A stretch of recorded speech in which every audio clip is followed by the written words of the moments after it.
Blog Talk Radio.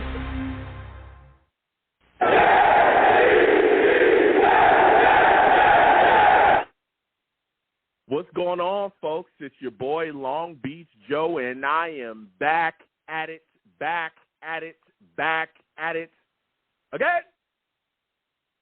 I'm back at it again, man. It is time to talk Jets, y'all. It's time to talk Jets. Listen, man, this football team had a big-time comeback against the Pittsburgh Steelers. Big-time comeback. I'm talking huge. Like, what a game. What a game, all right? New York Jets beat the Pittsburgh Steelers 24-20. 24-20 in a just absolute display of will. There was a lot of things that happened in the game. Zach Wilson in his return game looked solid as well. We're going to be discussing it all, okay? We're going to get to it. But listen, I'm the man of the people. I'm here for the people. Let me shamelessly promote my Facebook page. Everyone go on Facebook, search The Long Beach Joe Show. Like that page. My content's up there. Go ahead and give it a listen. Message me. I'll message you right back. I love going back and forth with folks about this football team. Also, leave me some feedback. I love hearing about what you folks think I do here on The Long Beach Joe Show. All right? Listen, your boy's also on iTunes as well. Okay, I'm on iTunes. Go on over to iTunes. Search The Long Beach Joe Show, okay, The Long Beach Joe Show. Search it up, all right? Subscribe to that show, okay? And when you subscribe, hey, leave me some feedback.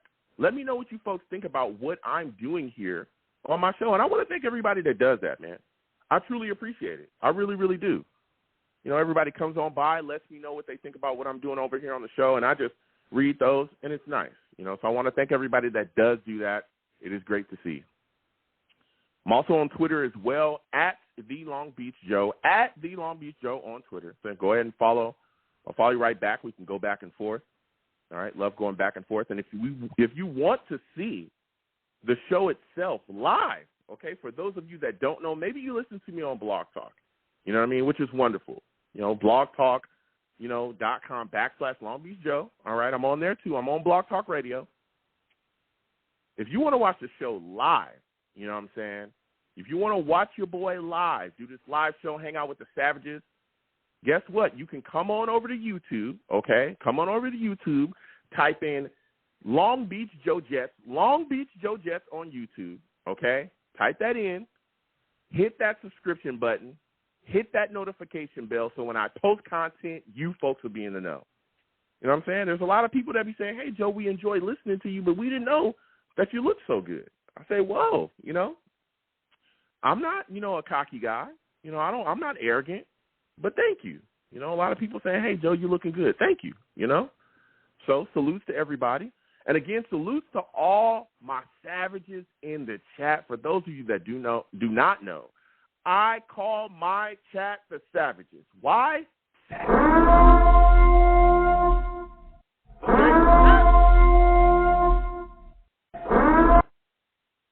I'm talking, man, listen, nobody's safe. Not even me. If they don't like your take, if they don't like what you bring to the table, they're going to let you know about it. You know what I'm saying? They're going to let you know about it. So just get ready because it's what it is there. So with that, listen, it is time to talk about this New York Jets football game, okay? It's time to discuss it, and there's quite a bit to discuss, all right? Zach's return game, there was a lot of discussion about how, hey, what is Zach going to look like in this football game? What are the Jets going to look like? Again, we were just coming off a game where we weren't happy with our results. And the Jets put things together. They put things together. They made it happen. They fought tooth and nail to get themselves back in this football game. Now, early, you know, the offense came out. It was Zach's first drive back since the injury, and we had a quick 3-and-out. A lot of people were looking around saying, okay, well, you know, Zach's trying to shake off the rust. Again, Zach, you know, did look a little bit rusty early, but we got an interception from Joyner, which was huge early. Again, Joyner had 2 interceptions on the day and 6 total tackles. This is a guy that a lot of people have been after pretty much all season so far. Looked lost in coverage, a lot of issues. Even DJ Reed came out earlier, you know, in the week before the Pittsburgh Steelers game and said, hey, there's a lot of miscommunications defensively. We're going to sit down, we're going to have a meeting, and we're going to figure this all out. Sulla talked about the miscommunications as well defensively. So, again, we saw a lot of that having issues with Joyner and the safety play. Joyner getting that interception early, set us up for our first score. Now, when we got the ball back offensively, we saw the offensive line struggle, and they struggled for most of the day, all right? And we saw the offensive line struggles there. Zach was sacked in that drive. He was running. There was a lot of pressure. We also saw as well that to start the game offensively, Elijah Vera-Tucker was starting at left tackle. He started at left tackle against the Steelers. I'm just saying, listen, if you want a beast, all right, if you want a monster, just go to SC, get yourself a lineman, things will work out, all right? This guy, Vera-Tucker, he's played left guard. He's playing right guard right now. Now we have him as an emergency left tackle. What can't he do?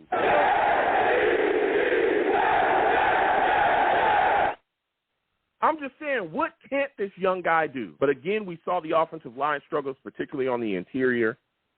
And, there were some issues on that drive, but we capped it off with a field goal. So we up 3-0, okay? And everything's feeling good. Then the Steelers punt, all right? And we drive down the field yet again. Zach's leading. He's making throws left and right, finding guys, and things were looking good. Then we get into the red zone. We pull out an old trick play, pitch back to Berrios. Berrios finds Zach Wilson in the end zone for a touchdown. Now, listen here, man. I've seen a lot of touchdown celebrations. I have, as you have as well, I'm pretty sure. Now, Zach Wilson decided to pull the gritty out the bag, okay? For those of you that don't know, just search it up.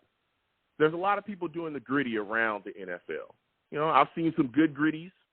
I've seen some horrible gritties. I'm talking some really bad gritties in this league. I've seen some bad gritties now, okay? But this gritty that Zach Wilson actually pulled off after the TD, it was solid. I put some respect on it. So the touchdown, the play call was amazing. The celebration after it, solid. So now we're up and we're rolling. It's 10-0. Everything's feeling good. The vibes are feeling good. Everything's feeling well, all right? We're rolling. Everybody's behind it, all right? We just got our TD. We're leading. Now, mind you, before this, we haven't led for more than 22 seconds in a game. And we're rolling around. Got a field goal, got a score. We're up 10-0.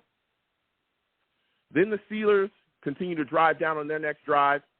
They actually challenged the play, tried to challenge a catch that was initially called an incomplete. The referees upheld it. I was a little surprised about that because we all know how the refs handled the New York Jets, okay?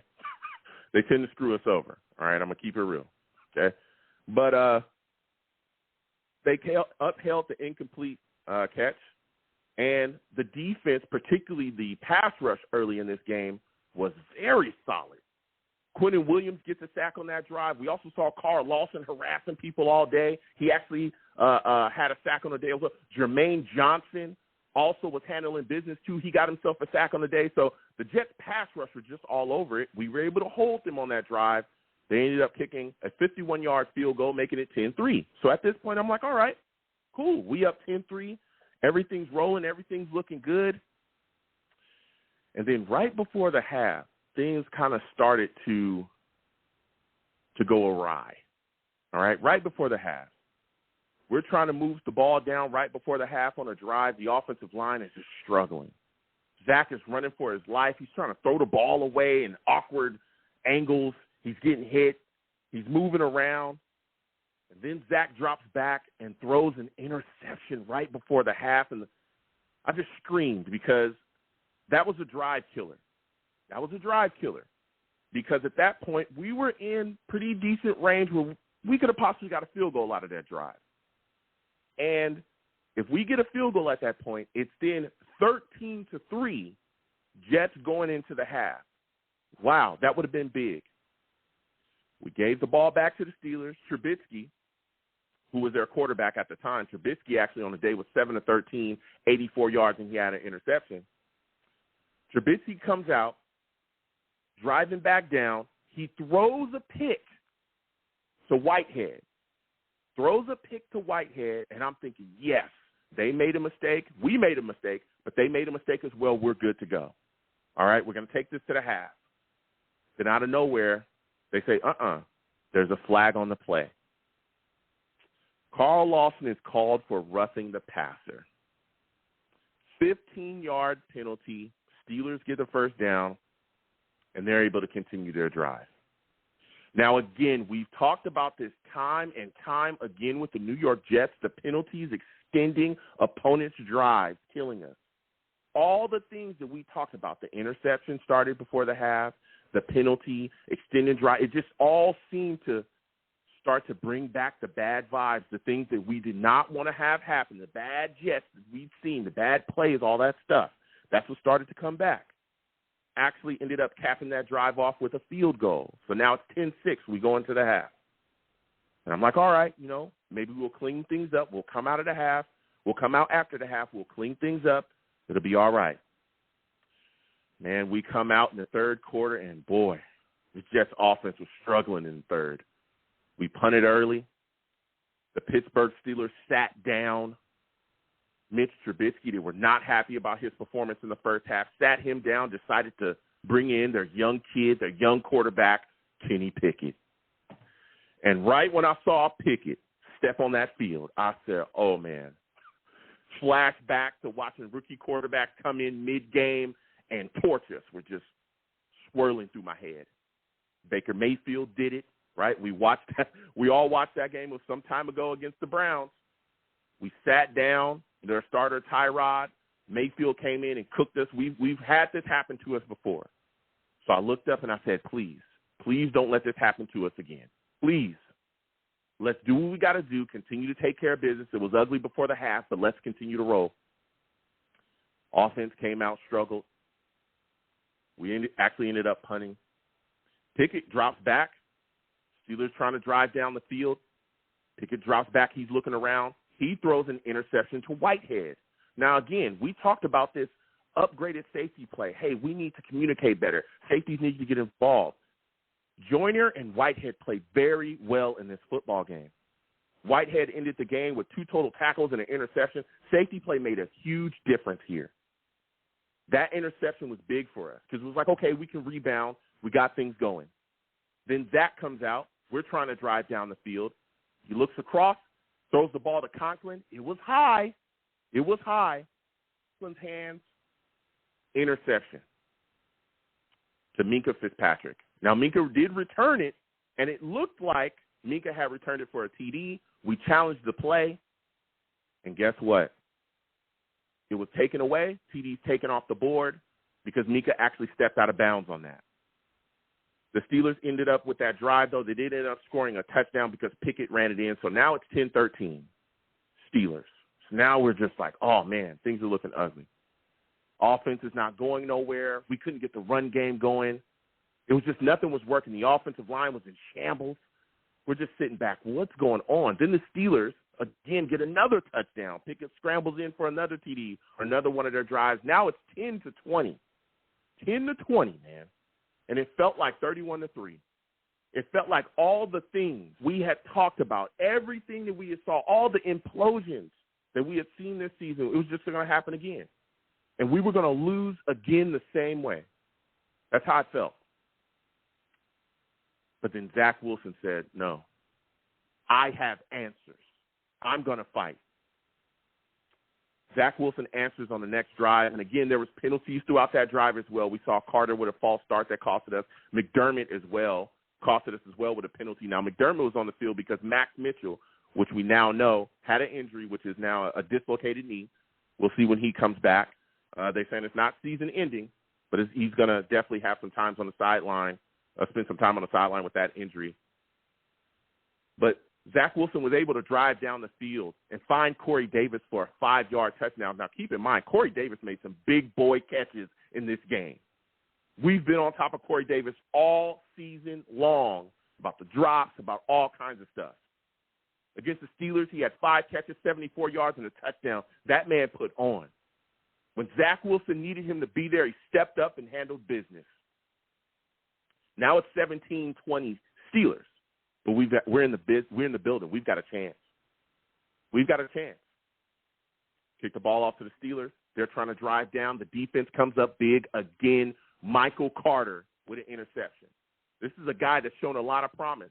Last year, he looked very good as well. Before the injury, we were all excited for him to come back. Big part of our secondary. Makes a big play here. Gets us back in business with 3 minutes and 34 seconds left on the clock. And that's where you want to see what your quarterback is and what he isn't. Everybody talks about Zach Wilson. Everybody. And again, Zach ended today 18 of 36, 252 yards, touchdown, and 2 picks. Everybody wants to know what he is, what he isn't. When everything is going wrong, when the chips are down, can you count on your quarterback to make it happen? And Zach did. Zach led a drive that ended in a touchdown. He was 5 for 5, 57 yards on the drive. Bryce Hall capped it in, running it in for a score, 24-20. Now, I know a lot of people around the NFL don't want to talk about how big this is for Zach, how big this is for the New York Jets. And we'll get to the callers in just a second. Again, 515-602-9639. 515-602-9639 is the number. Call in. We're taking all callers. Lines are hot. I'll get to you on just a second. The reason why this is so big is because when the chips are down, you want to see if your franchise quarterback can go out there and put the team on his back. That's exactly what Zach Wilson did in this game. In one of the most ruckus plays, one of the most ruckus places in the entire league to play at. You're going into Steelers territory at their house. Fans are going crazy. Everyone's against you, the entire city. It feels like the entire world's against you when you go play Pittsburgh there. They play hard. They're well coached. They play grown man football there. Your offensive line is struggling. Your offense is in disarray. There's things going on. You can't get the run game going. And Zach said, I'll put it on my back. It's good. I'll make it happen. We saw throws all game long. There was a throw to Elijah Moore right side for a 20-yard gain that was unbelievable. Rocket balls from Zach to his wide receivers. Get in there and snap of a dime. Quickly. Snap of your fingers. This man made it happen down the stretch. When it mattered the most, Zach Wilson showed up and made sure that he took the game away. Joyner was able to end the game with an interception as well to close the Steelers out. Jets win. It's all about. It wasn't the prettiest win, but guess what? When it was time to get it done, he got it done. Zach Wilson showed us exactly what he was doing.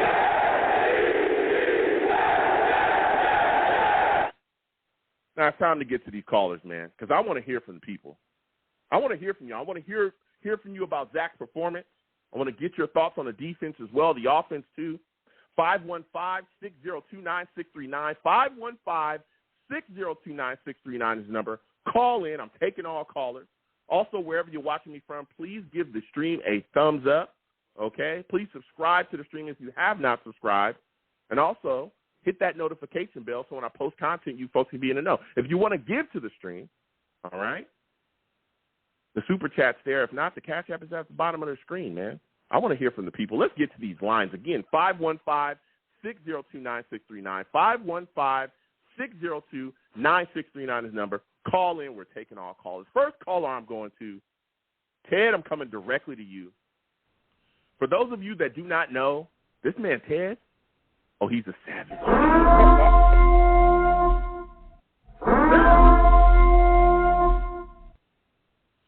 Salutes to you, Ted. I want to thank you for calling in. Listen, man, big victory over the Steelers. We come back, beat them 24-20. Give me your thoughts about Zach Wilson, man, in his return game. How did you feel about his performance? Hey, Joe. Good evening. Couldn't be any better weekend than being 2-2 after looking at the that schedule at the beginning of the year.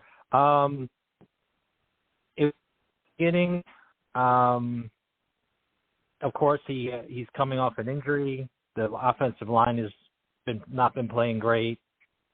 Mm-hmm. But I knew probably halfway into the game, I mean, they made some plays in the first half, but I knew going into the third quarter and things when the pressure was increasing and he had to make plays, he showed up.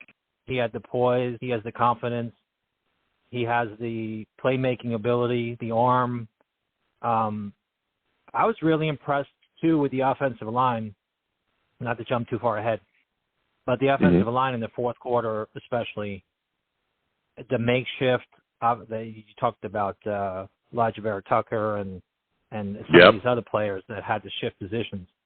Just to do that, Zach had a pretty clean pocket. If you look at some of the throws that he made and the fourth down throw, the third down throw, he's throwing into tight windows. Everything we wanted to see from him, Mike LaFleur opening the playbook up. Now that Flacco's kind of, been put in his spot for now, which we, I couldn't be any happier. But everything came into play with the turnovers, Zach playing better, the defense, obviously, especially the safety stepping up. I mean, everything came together. I knew when we drafted some of these players, Jermaine Johnson, Wilson, Bryce Hall, I knew we had the talent along with the free agents to get going. Sorry, Joe, I got a step ahead of myself. I'm too excited. But my answer to my Zach Wilson thing is I'm very excited.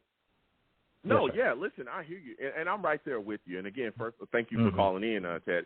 Listen, I'm right there with you. Sir. I'm hyped as well. But like you talked about too, I wanted to go to the offensive line with you because they were, especially struggling with the running game. But I was shocked when I saw AVT out there at left tackle. Again, I'm an SC guy. For those of you that do not know, okay, we SC know that. is the best school in the world. All right, now Elijah Vera-Tucker did play a little left tackle in college, right? So I was like, okay, but when I saw him out there again, at left tackle in the NFL, I'm like, whoa, what is going on here? They got him out there. Were you shocked that he was put out there? And what were your thoughts about his performance throughout the game? Nothing surprises me when you have to protect a potential franchise quarterback. We knew going in we had to do what we had to do to see what Zach has, and I explained on the last show that we tried to maybe mimic the Bengals' blueprint for the game, where Zach would go back and do some short passes and runs, but he's a versatile player. He's an excellent player. He's one of our better draft picks. At least he gets on the field, at least. And he's talented. You can't ask for a better player. I don't think he complains. I haven't heard any drama from that guy. He just goes and does his work, but he's a very talented player. Yeah. But I wasn't shocked about it. I wasn't shocked. Yeah. Mm-hmm. I was a little, just to see him out there left tackle, I was like, whoa, what is he doing out there left tackle? Right, but, right. He performed solidly. He performed solidly. Now, one of the issues that I had was the penalties. And you talked a little bit about the third quarter as we went into the half. We had some penalties that helped extend their drives. Again, the Jets had 7 penalties, 64 yards on the day from those penalties. Are you concerned about that stuff continuing to linger? This was a great win. But if we don't, cause issues and kick ourselves, I think that this is an easier win than, what we got.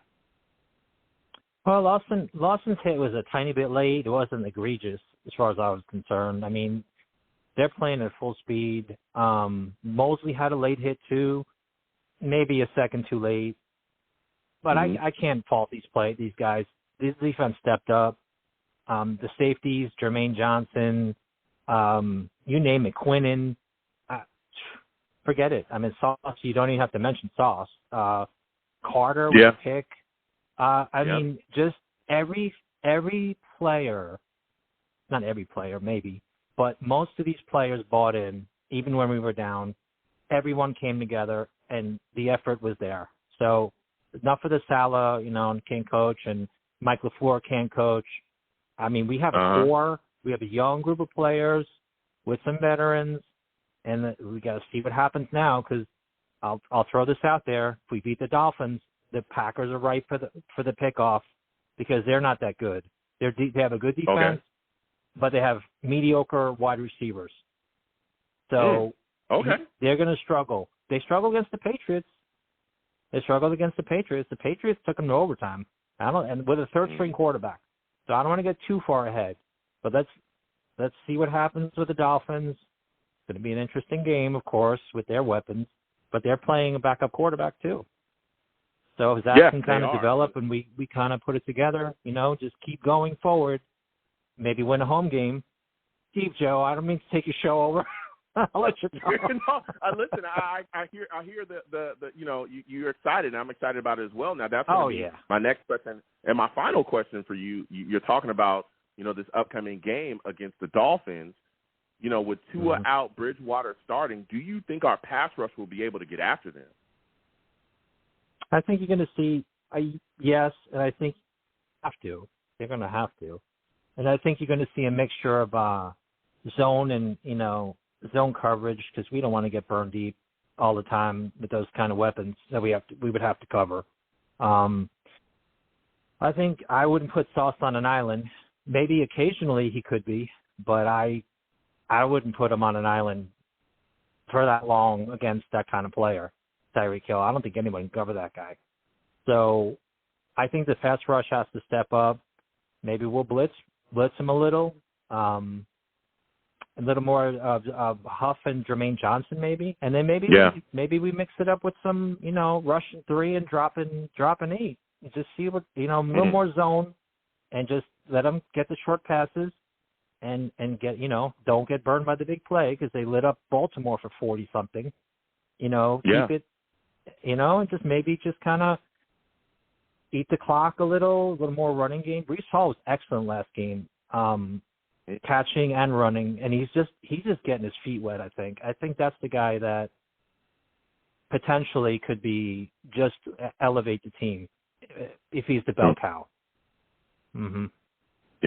Yeah, he looked really good. So before I let you go, Ted, because you brought some heat, man, give me your final score prediction for this Jets upcoming game against the Dolphins, man. How do you think who do you think wins? Who do you think loses? How do you think this thing is up?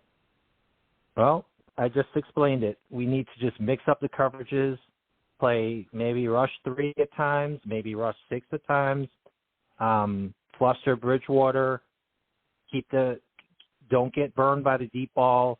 Maybe it would probably be, I said 2017 last game. It may be around the same score. That's the kind of game we could win. It was funny, Joe, one more thing real quick. There was a guy in the chat, I forgot his name, but I went back and watched your show real quick from the last show, and he wrote 24-20 Jets, Zach 2 touchdowns.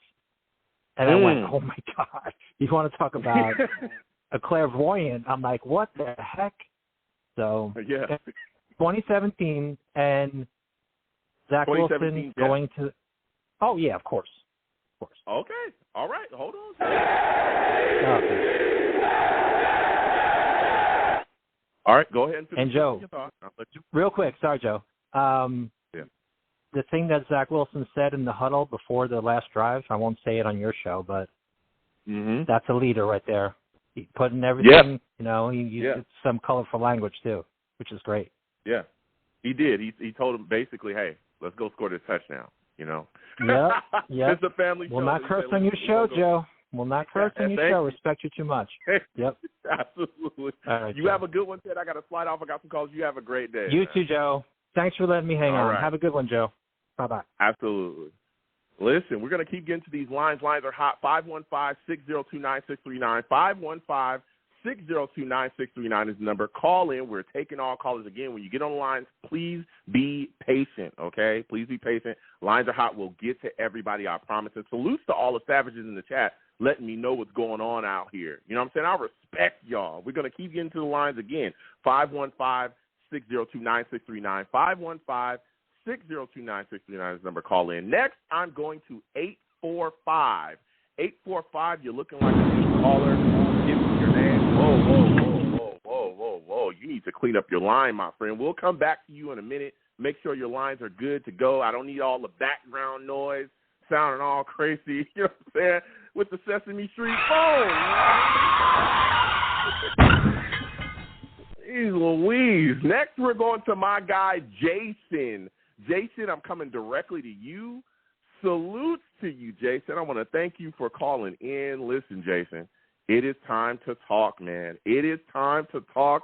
A lot of discussions going on. For those of you that don't know, my guy, Jason, he's a fan. Straight savage, man. Salutes to you, Jason. Give me your thoughts about this upcoming game, or about this game against the Steelers, man. 24-20. How'd you feel about this victory? How'd you feel about Zach Wilson's return? And the first half was good, man. For the most part, we were just beating them. We were up 10-0, then 10-3, and going to the half, we made mistakes that shot a couple times, and then going to the second half, we were starting to lose. We were down 10, but man, Wilson and the Jets were able to mount this comeback, and it's just amazing how far different we see from Flacco to Wilson, man. Wilson is just lights out, man. You could see the difference, man. I'm excited for him, man. Hopefully we can see more success from this, man. I'm just excited. Yeah, it was unbelievable. Now, what were your thoughts about some of the play calls that we saw from LaFleur? Because that trick play from LaFleur, particularly in the first drive, was shocking to me. Did it shock you as well? No, I know there was going to be probably some trick play. That specific trick play, I wasn't thought that he was going to put that out because he's usually been using that a lot recently. I mean, last year he used that a lot, so I wasn't expecting seeing that too soon. But, there was a couple Wilson, the call threw it to Wilson. Wilson fumbled it, but was able to throw it out of bounds. And get it fixed, man. That stuff's going to happen at sometimes, but you know what? Wilson was able to recover and fix it. So, I'm up for this cover too. Sometimes it's going to be great. Sometimes you're going to have some bad play calls. It happens. Just learn to adjust. Yeah. So how are you feeling about watching this offensive line as well? They struggled at times, but ATV at left tackle, how did you feel about their performance and watching AVT go out there again and play left tackle in this game, which we haven't seen in the NFL yet? Didn't even notice in the game that AVT was on left tackle. I had to go back and watch it, man. But, dude, that guy's from now on, man. He's able to put wherever you put him, man. He's able to play and block, dude. He's going to be a great player in his rest of career, man. I'm happy the Jets drafted him, man. I'm excited, man. Hopefully we can fix this offensive line. Brown should be back with him either this week or next week. So hopefully he comes back, brings the right tackle, and then we can move AVT back.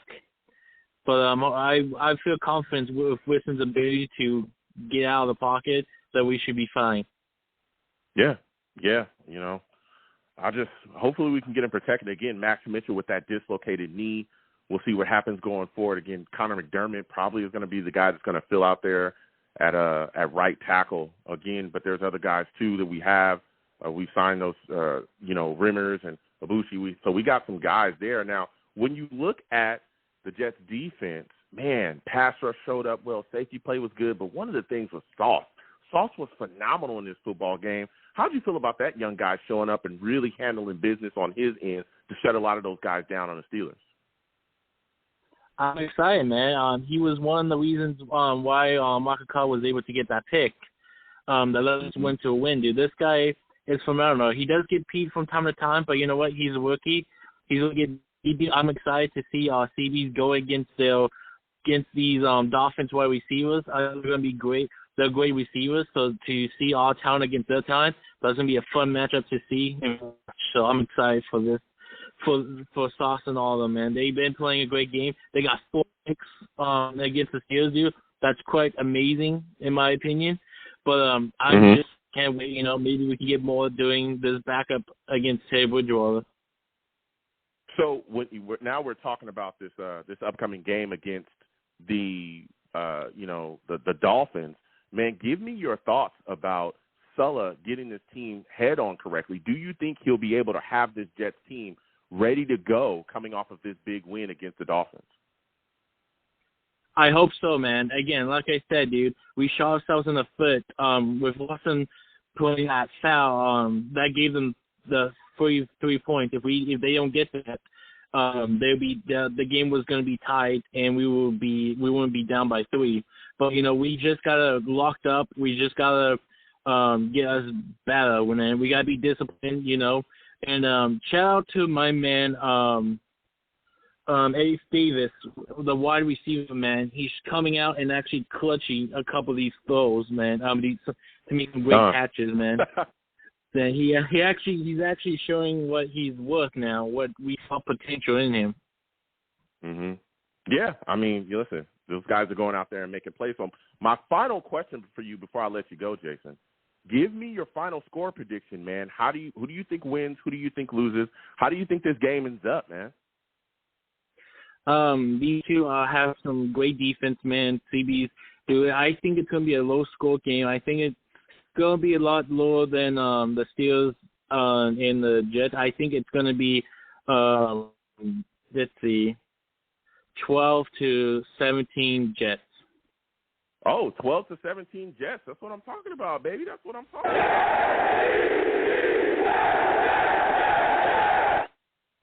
Listen, Jason, I want to thank you for calling in, man. You have yourself a good one, all right? You too, guys. Let's go Jets. Yeah. Listen, we're talking that talk. We're going to keep getting to these lines again. 515-602-9639. 515-602-9639 is the number. Call in. We are taking all callers. Salutes to all the savages in the chat. You know what I'm saying? Doing their thing. We're going to keep getting to these lines again. Next, I'm going to 914. 914, I'm coming directly to you. Salutes to you, my friend. I want to thank you for calling in. Listen, we're talking Jets, man. Zach Wilson's return game coming off. This is his first game coming back after the knee surgery. How did you feel about his performance? Well, it was probably what I expected. Honestly, this is what I expected with the game from the beginning. I think unlike a lot of people who I know, a lot of people were all doom and gloom going into this game. I wasn't so, because the thing with the Steelers is when there's a team that they don't respect, they underestimate them. And let's be honest, they were never going to respect the Jets. I mean, you listen to Minka Fitzpatrick in the postgame. He's like, it's really frustrating losing to a team you're better than. Well, yeah, I mean, he did have, quite a, couple words to say about it. He's just salty. People lose and they feel bad. But yeah, people lose and they feel bad. But, hey, at the end of the day, it's like, look, we got the W. You know what I'm saying? We got the W. You can feel how you feel. I get it. I understand the anger. But, to say, hey, we're better than that football team, it's tough to, it kind of makes you look a little bit crazy. You know what I mean? Well, I'm going to take a quote from a former New York Jet and Super Bowl champion, Jerry Fieldman from the Super Bowl III documentary. I'll censor it for you because if you were as good as what you said you were, you should have went out there and beat the out of us, but you didn't do it. Mm-hmm. Yeah. Yeah.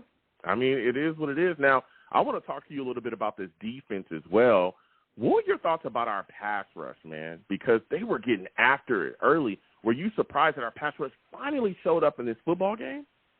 No, because one, as I said, the Steelers are not really a good team right now. Two, they finally brought Bryce Huffman into the rotation. And if you actually look at it, the pressure rate went up when he was on the field. And so hopefully we see that, they're going to note that down and give him some more snaps to play. Yeah, and he should be. That's a big thing as well I was going to bring up during this show, too, was this guy's been inactive for quite a couple games here. And we've always been questioning, hey, why is Bryce Huff inactive? This guy was supposed to be a part of the pass rush. He was a part of the package. Again, when we got, Jacob Martin and we brought in all these other guys, it was like, hey, Bryce Huff is going to be a part of that as well, especially after he made the cuts. And then they had him inactive. Now he steps in this game, and we're seeing that, especially within that rotation. He can bring it too. And that's what it's all about in this league is bringing pass rush, getting after quarterbacks here. If you cannot do that in this league, you're going to have issues. So like you said as well, him stepping in and being able to help, provide that pressure was huge for us in this game. Another thing that was big as well was the play of Sauce Gardner. What are your thoughts about him, man? Oh, no, he is phenomenal. I mean, of course, it's going to be really hard for him to push for Defensive Rookie of the Year with Aiden Hutchinson because it's just going to, like a defensive pass rusher is going to probably beat out a corner, barring injury or assault, like, getting like 3+, maybe 3 to 6 interceptions. But speaking of interceptions, it wasn't for that roughing the passer call, we would have tied last year's mark with interceptions. Yeah, and that was huge, and that's why we talk about as well the penalties, us shooting ourselves in the foot. But like you said, Whitehead probably would have had 2 picks. Joyner would have had 2. That was 4 just with the safeties, and just the upgraded play from our safeties, them stepping up, and again the miscommunications not being issues this week was huge. You saw our defense continue to really put things together and turn it around, so that was big for us. Oh yeah, as well. I think this. Mm-hmm. I think this defense go is starting ahead. to. I want to say one thing though. I know, like Heinz, because at the time you're probably not thinking of this. There is one penalty in this game that was against us that actually was more help for us than it was harm. I want to see. Do you know which one it is? Go ahead, give us your take. Go ahead. You don't know which one it is, do you? Go ahead, give us your take. All right, go ahead. The one on the final drive, you had that penalty that pushed the ball back to 1st and 20. That was more helpful than it was harmful. Okay. So, and why do you think that? Because the field isn't as short now, so he can go out there and work within what he had. Why would you say that getting pushed back to the 20 is good? 1st and 20 is simple, because in that drive, yes, you're trying to score, but at the same time, you're trying to run down the clock. By moving us back, it means we have more distance to cover. More distance to cover means more time to more of time. You have more. It means you're going to burn more clock to cover that distance. Well, you can do that without having a bunch of distance, though. You can burn a clock in multiple ways. Yeah, but true. If you really want it's to. not. You don't have to. It's a point, but like I said, it did getting hurt. penalties and getting pushed back in a game is not like good, but it did work out for us. We ended up taking the game away anyway. But that getting penalties, getting pushed back, and giving yourself more yards that you have to work out is not necessarily a great idea. But I hear your take there and I respect it. So my final question before I let you go, my friend, this game was everybody was bashing. Give me your thoughts about this upcoming game against the Dolphins here. Because, listen, we got a lot of things moving and shaking. Do you think that the New York Jets will be able to go in there against Teddy Bridgewater again because Tua, is going to be out because he's dealing with, the issues with concussion? Do you think that we'll be able to go in there against Bridgewater and kind of slow him down? Yeah, I think so. Look, it's all, end of the day, there's a reason that Teddy Bridgewater is a backup quarterback. And not saying he's a bad quarterback, but, look, it's going to be a bit of a challenge. It's going to be a challenge, but look, you're going to have MetLife. It's going to be fired up, and it's going to be and it's probably. Let me see. What's the temp? I can give you the temperature right now. And it's probably going to be cold. Yeah, we'll see. Well, I mean, we'll see. Here, I can tell you. Here, I'll tell you what the temperature is going to be. Sunday, it's good. It's going to be in the colder side. I'll be on the cooler side of things. Okay, it's not going to be bad, but 62. Probably for a team that's generally used to playing in 70-degree temperature, a little on the cooler side of things for them, and that can easily change. Well, we'll see. Yeah, we'll see what happens. Now, give me your final score prediction, my friend. Let's see. I'm probably gonna go. I think this one's gonna be a little different. I think this one's gonna. I don't think it's gonna be a close. I don't think it's gonna be one of those low scoring. I think this one will be a shootout. I think it's both teams have a boatload of talent on offense. They're both explosive. I think both teams are going to come out and it's going to turn to a shootout. So I'm going to say 37-30 New York over Miami. Wow, 37.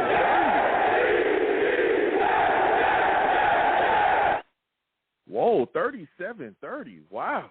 We're going to keep getting to these lines again. 515-602-9639. 515-602-9639 is the number.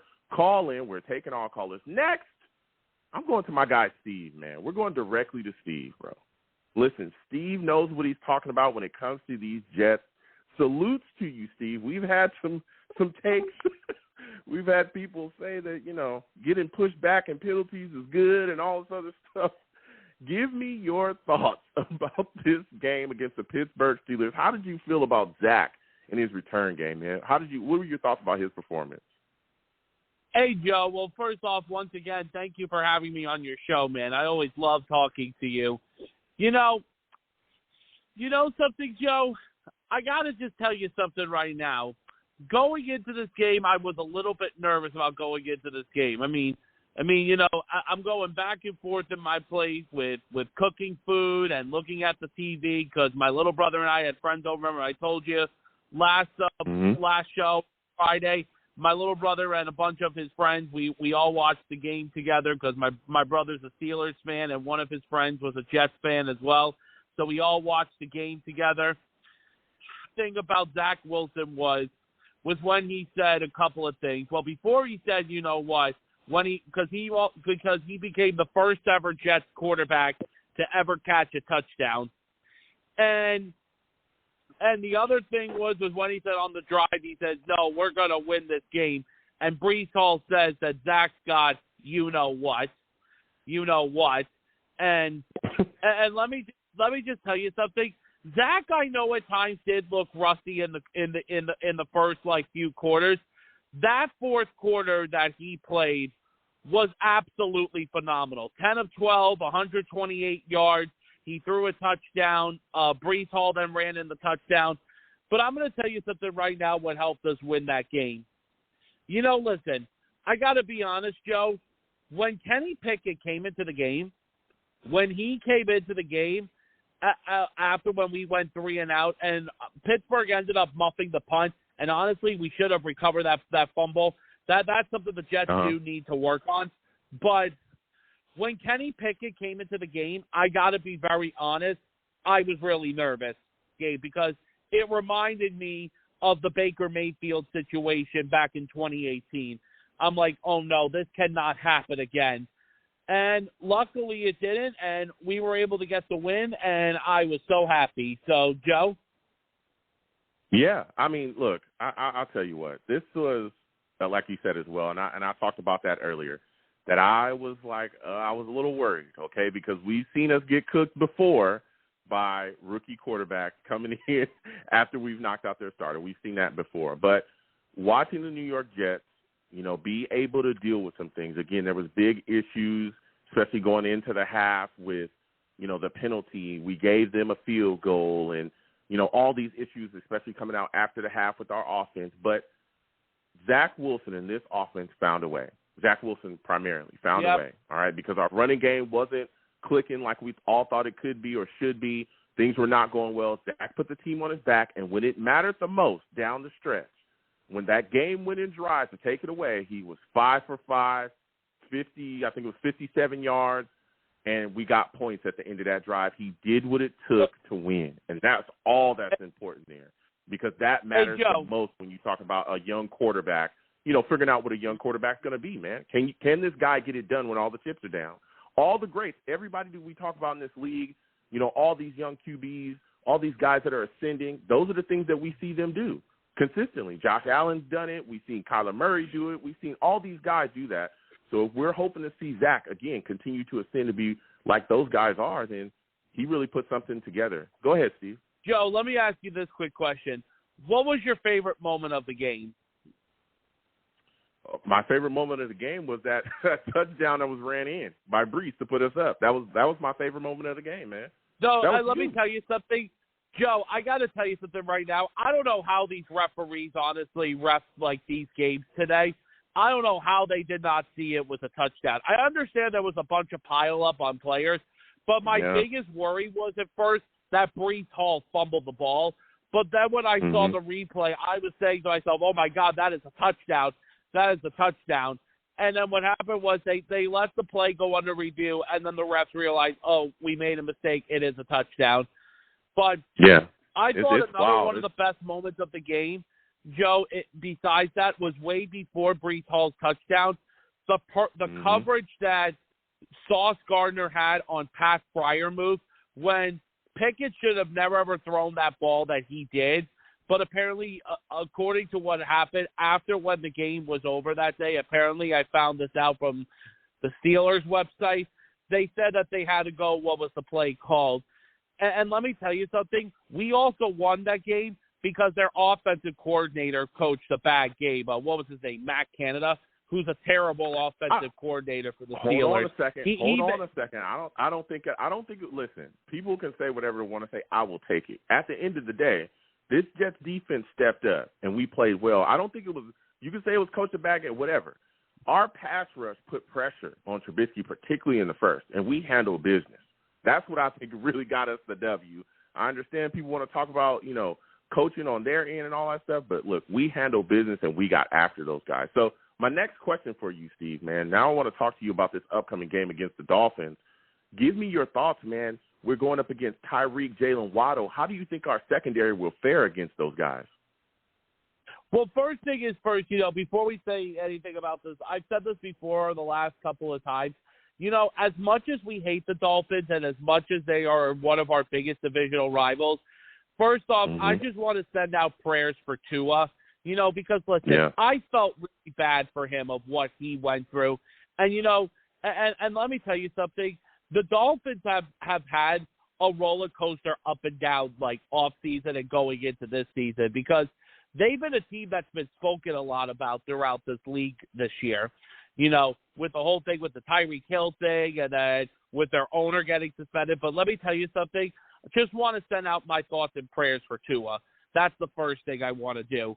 Send my thoughts and prayers out for him of what he went through. But now let's get into this game. So obviously we're facing Miami's backup quarterback in Teddy Bridgewater. This is going to be a real test on Sunday for DJ Reed and especially for Sauce Gardner, because they both have been really good the first 4 games of the season for us.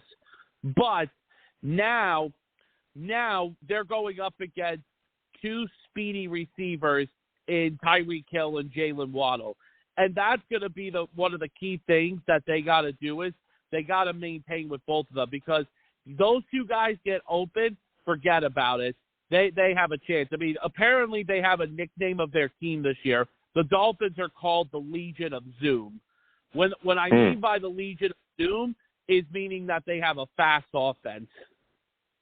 Oh, hey, look, listen, those 2 guys are deadly, and we've got to make sure that we get them covered. And again, they have other weapons as well, Gesicki, all those guys over there. So give me a final score prediction, Steve. Who do you think wins? Who do you think loses? How do you think this game ends up? Yeah, no, before I give my final score prediction for this game, let me tell you something. This is a home game for any Jet fans that are going to go to this game. This is a game that Jet fans will be excited about. They're going to get loud. They got to try to get after the Dolphins. Let me tell you something. I think this game is going to be very, very, very, very close. And I think it's going to come down to, like one big play.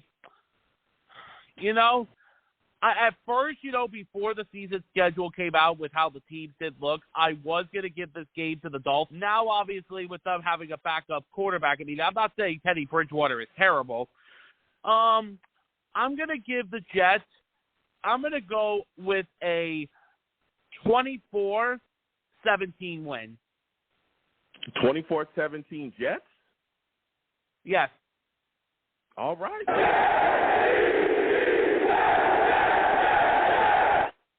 Listen, I got some people on the line, Steve. I want to thank you for calling in. You have yourself a good one, all right, my friend? Hey, good night, Joe. Bye-bye. All right. Steve calling in. He took the Jets as well. We're going to keep getting to these lines again. 515-602-9639. 515-602-9639 is the number. Call in. We got callers. Please be patient. We're going to get to everybody. Next, I'm going to my guy, Newark. Newark, we're coming directly to you. Salutes. Listen, my friend. We see the Jets beat the Steelers 24-20. Zach came up big down the stretch. Give me your thoughts about him and his performance in this game, man. Hey, brother, it's good to be back, man. What I told you, not call it. I was close on the stats, man. You did. You called it. I was very close. This game is another trap game, I believe, for us. This is the type of game where we get that nasty taste out of our mouth with the same old Jets mantra. Years and years and years, as you know, my man, we'll win a big game and lay an egg the next game. We're home. Yep. The Dolphins are just as wounded as we are. Now, history shows that we are 0-2 against Teddy Bridgewater. I'm not afraid of Tyreek Hill. I'm not afraid of Jalen Waddle. Teddy Bridgewater cannot push the ball down the field. But the yak yardage, will concern me, but we got to stop the tight end, period. Mike Gesicki he's Gronkowski, but you might as well say he's baby Gronk because the guy has been killing us for years. But this is the thing. This is where I challenge Robert Saleh and the coaching staff. Because why? We run the same offense and defense as the Miami Dolphins. So I feel like for as familiarity, Zach Wilson sees this defense on an everyday basis. This defense sees this offense on an everyday basis. We're just as talented as the Miami Dolphins, but I feel like we're just a little bit better. We're getting green. My thing is defensive line got to get home. The cornerbacks need help over the top. I feel like we need to prepare ourselves for any gadget plays that the Miami Dolphins do.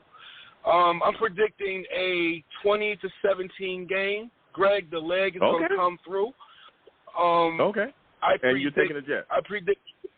I'm taking a Jets, of course. We're due for a home game.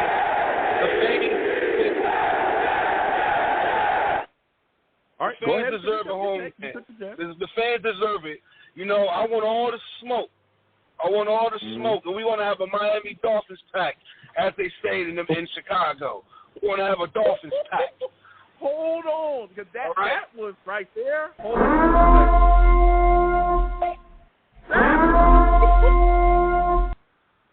Come on now. Come on, Newark. No, you know the cheetah. You know the cheetah. My bad. Sorry to cut you off, brother. The cheetah. Go ahead. Tyreek Hill need to watch his mouth. He need to watch his mouth. He could have signed with us, but he's talking about some Jets cool and all this other crap. And then you want to backtrack your story. You want to backtrack your story. All the taxes is too high. Nah, keep that same energy. Jets cool. So we're going to say Tyreek cool because the cheetah is going to be covered in sauce. I predict Sauce Gardner will get his first interception of the season at home this Sunday. Go Jets. Listen, thank you for calling in. Thank you for calling in. Listen, he called in with some fire, man.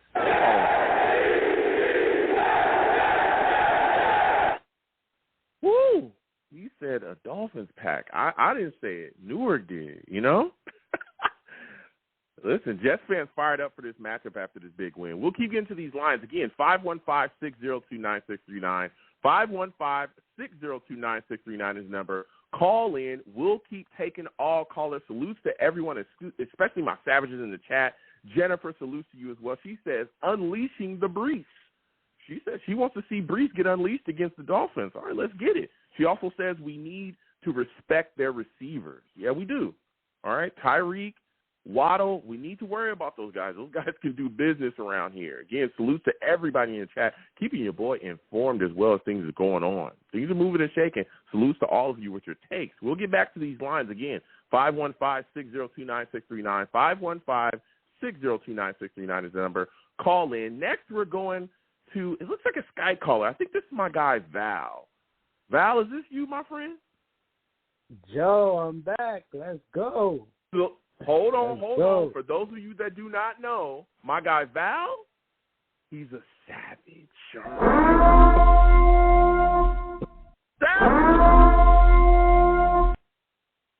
Salute to you, my friend. Listen. Give me your thoughts on this game. And we'll come to Jeremy in a second. Man. But give me your thoughts about this game, man. Zach Wilson coming back with, off the injury. Performs. How did you feel about what you saw out there from him? Man, listen, it was rocky. It was a little rust that you seen, but he held on to it. You know what I'm saying? This is what we want to see. We want to see some growth and development from these young rookies, especially Zach Wilson and stuff like that. He definitely did a good job in that game. maintaining. He did have a couple of mistakes and stuff like that, but he definitely got back to it, and, you know, he held high, even with that offensive line. And shout out to A&V. He has to get a little bit more respect. He's playing the left tackle right now. He went to 3 different positions. He talk about it. Did his thing, man. Yeah, for sure. Yeah, it's crazy. And like I said, I was watching the game, and I'm sitting back, and I'm like, wait a minute. Is that AVT at left tackle? And I was a little like, oh, what my is God. going on here? You know what I'm saying? I He's haven't playing seen him all there over since, the place. yeah, all over the place. Like I told people, left guard, right guard, left tackle. Listen, you know, he can do all things. Now, we're going forward, man, and Max Mitchell, dislocated knee. What do you think the Jets should do there to kind of solve this issue at right tackle? Are you all right with McDermott going over there? Do you want to move on to one of the guys we signed off the practice squad? How do you think we should handle that, man? I mean, I feel like we should probably I don't know, because they was busting through the right side a lot. I can't even lie. Zach Wilson was running for his life. And I'm glad that Zach Wilson came back in this game, because if we would have had Joe Flacco, that would have been bad. I can't even lie, because they was really coming after the quarterback. But to answer your question, I feel like whatever's best. I feel like, you know, he had a shaky game as well, too. If he's coming off the knee injury and he's feeling better, I think we should put him out there, because, listen, we're coming from one game that had a good defensive line to another game that has another defensive line. But we will definitely talk about that when we talk about the Dolphins. But, yeah, man, it's going to be tough. Yeah, I'm a little bit worried about that as well. Like you said, especially going forward, because the Dolphins do have a pass rush. Now, before we talk about that game, what are your thoughts about our pass rush showing up in this football game against the Steelers? Were you shocked to see Lawson and Jermaine Johnson and Quinnen Williams, and we even saw Huff out there handling business? It just really came alive. How did you feel about that early, man?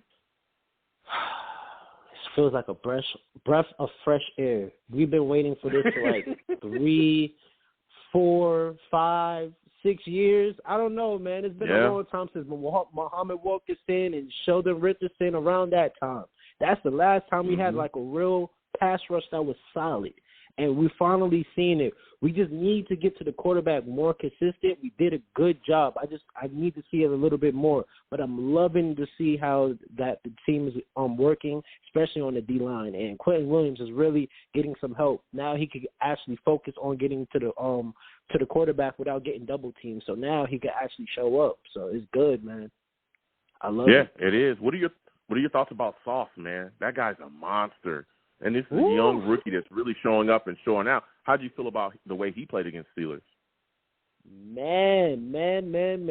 Listen, so it's 2 back-to-back games, man. He's really doing his thing. Listen, he's living up to his draft stock. I can't even lie, man. Like he said, listen, this man is a shutdown cornerback. And he definitely did it against Jamal Chase. He was getting him aggravated, and he definitely did it against the Steelers wide receivers in the last game. So I'm loving what I'm seeing from Sauce. You can see he has that element, plus he's tall too. So we could definitely use him for a number 1 cornerback or against a number 1 wide receiver. I feel very comfortable with having Sauce on a cornerback position against the number 1 wide receiver on their team. He's looking really good, and he looked like he has a lot of techniques as well too. So, yeah. Yep. So now I want to talk to you about this Dolphins game, Val, because you've given us some takes. What are your thoughts about us matching up with Mike Gesicki, man? How concerned are you about this tight end facing him again? He cooks us damn near every year, man. He cooks us almost every year. Do you think we'll be able to stop him or slow him down this season? I mean, can we do anything with him? Man. I mean, listen, man, I feel like now that we have a D-line, that the linebackers don't have to really force their stuff to run blitzes and stuff. I feel like we could have a little bit more coverage. Our coverage is not too strong. We still have some work to do with that. I feel like he's still going to be a problem, but I feel like probably we're gonna be able to stop him in probably like the 3rd quarter, 4th quarter when it comes down to it, because it seems like we the comeback kids this year. So I'm loving it, man. Like, you know, but I definitely want to see more coverage, and you know, and I definitely believe in our one-on-one, our man-to-man defense as well too. So I definitely am feeling comfortable with that. Okay. Listen, before I let you go, and again, they got another tight end over there as well. I think his name is Durham Smythe. That guy can move as well. So we'll see what happens with the tight end situation. Now, what are your thoughts about us matching up with Waddle and Hill, man? How do you think it? Do you think it's going to be help over the top, or do you think that Sauce and Reed will be able to handle those guys? What do you think happens, man?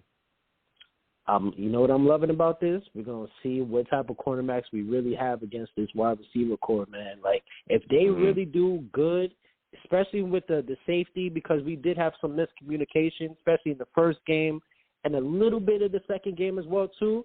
But now I feel like we're coming into that zone. The chemistry's starting to flow. I feel like we're going to be able to stop them. Plus, we got to get Tyreek Hill, man. We have to, have a little chip on our shoulder because, he did pass us up to go to Miami Dolphins, so we got to get him back, So, yeah, it's definitely going to be that revenge game. And, hey, man, I'm just happy about this team so far. Like, it's a breath of fresh air because, man, we went through that Adam Gase. I was questioning myself, Joe.